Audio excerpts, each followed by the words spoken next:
the first thing was with Horse Soldier. It seemed like the whole thing had a plan. The way, like from start to finish,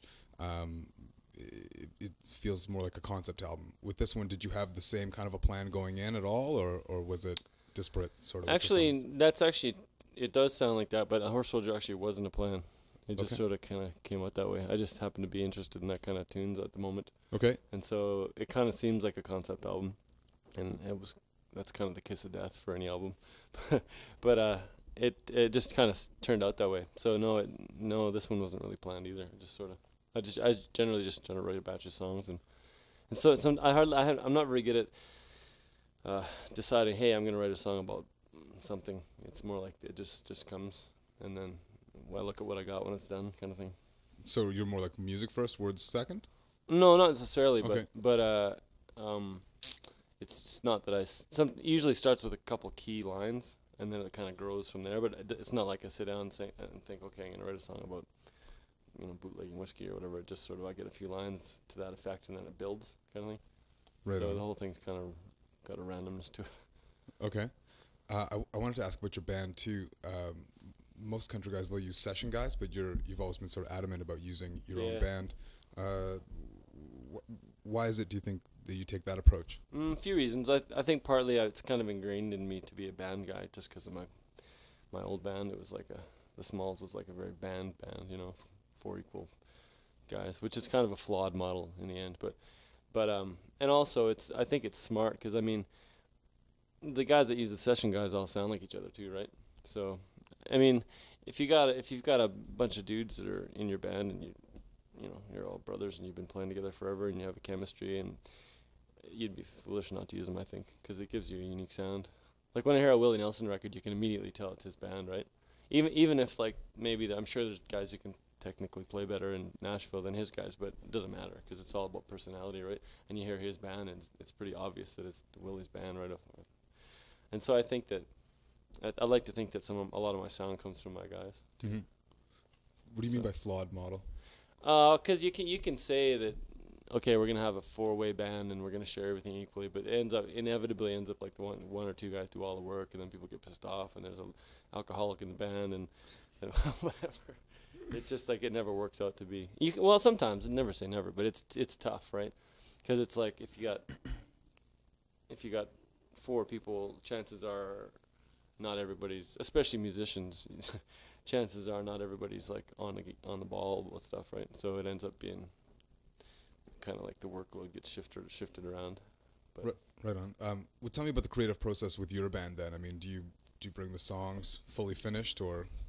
Yeah, pretty much, yeah. Okay. I bring them, like most of my songs I could sit here and play them for you on acoustic, and then I show them to the guys, and I give them a little bit of direction, but 9 times out of 10 they pretty much know where it's going. Mm-hmm. They're awesome too, because they're really versatile. They can play circles around me, so anything that I can imagine to bring into them, like a certain style or feel or whatever, they can cop it, and it's pretty good. And I think that what was the original question? The original question? I had another point to add to it, and I can't remember what it was. Oh, I wanted you to tell me about the creative process. Oh, yeah. I was going to say occasionally something will come up as kind of a jam, but it's very rare. Mm-hmm. It's not really our style. We usually I have the song pretty much done, and then the guys put their spin on it. Gotcha. And so when you bring it in, about how long does it take to put it out the other side, full tune? Not long sometimes. Okay. Yeah. I mean, every album I do, like, inevitably, like, there'll be a handful of songs that we've been playing for a year and a half, because I'll write them right after the last album, and then we'll start playing them live.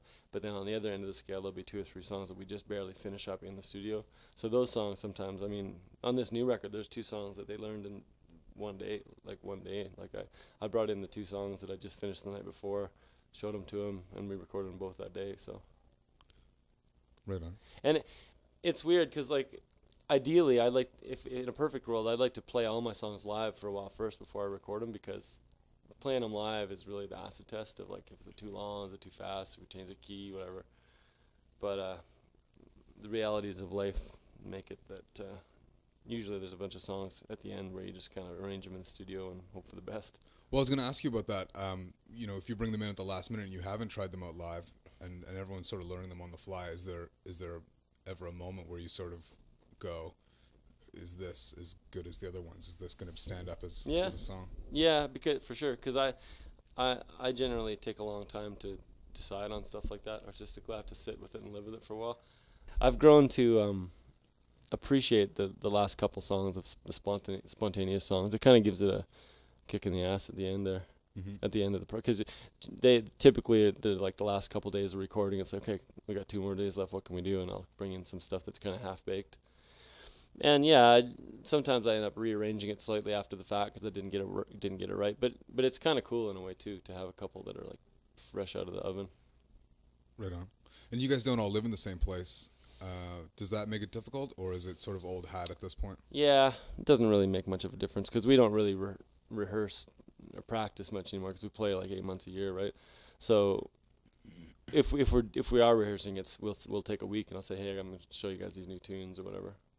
So it's like we're sort of past the point of having to rehearse every Friday at 5 or whatever, you know.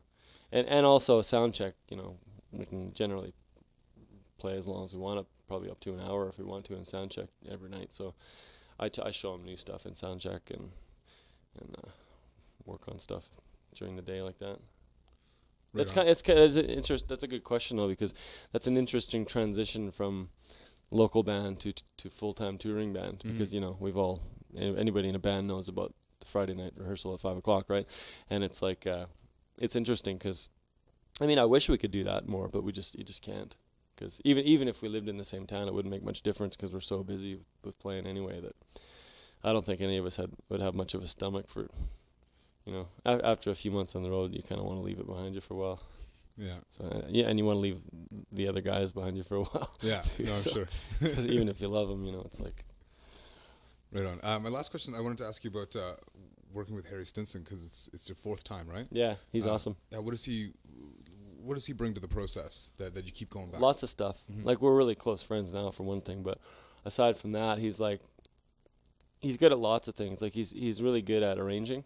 Like, because I write this stuff on my own, and then I'll bang them around in my head for a year, 12 or 15 songs, and get them pretty close, and then I'll play them for him, and he's like a set of fresh ears, right? And he'll immediately be like, oh, we should put a tambourine in there, or we should double the chorus, and he's always right, almost always. So, and he's an awesome backup singer too. His voice has become sort of a part of our recorded sound because he sings all the backups on the records, and he's sort of an interesting guy because he used to play in Steve Earle's band and Lyle Lovett's band. He plays in Marty Stewart's bluegrass band now. So he's got his a lot of fingers in the underground country world, and also he's also a A-list backup vocalist on he sings on a lot of the radio shit you hear too, just for money. He's a session singer, right? But he knows everybody. So I mean, he's introduced us to a lot of cool people. And like he knows a lot of the country legends, right? Like he knew Johnny Cash, he knew all those guys. So it's pretty cool hearing the stories. And he's got real old school, pre-crappy Nashville country music roots. It's cool, you know. So it's good. He's also become a sort of a sounding board too for music biz stuff. Like if we don't know what to do about a certain business situation or something, he's usually got some experience to bestow. He's our partner. He's pretty much like one of the band. In fact, I think he's going to come on tour with us for a big chunk of the Western Canadian tour. Cool. And it's awesome when he sits in with us because his backup vocals are awesome. It's like brings a whole nother sparkle to things. It's cool. Perfect. Well, thanks so much for doing this today. Yeah. I miss Edmonton. Yeah? Yeah.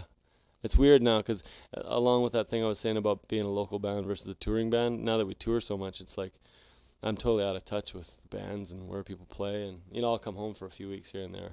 But it's kind of weird because I don't really have a social circle here as much anymore. I mean, I go to the Empress and I know everybody, but I don't feel in touch with the local bands anymore. It's kind of sad, but that's the way it goes, I guess. Yeah. What bands do you feel in touch with? Anyone? Mostly the bands I run into on the road, like right. touring bands, you know, other bands that we tour with. Lots of Texas bands, actually. We've gotten to know. We played down there so much that we're actually kind of like honorary members of the Texas music scene now. So, but we know tons of bands down there. And, you know, lots of the Canadian indie bands too. Ridley Bent is one of my favorites these days. He's good. And yeah. Right on. Well, cool, man. Yeah, good.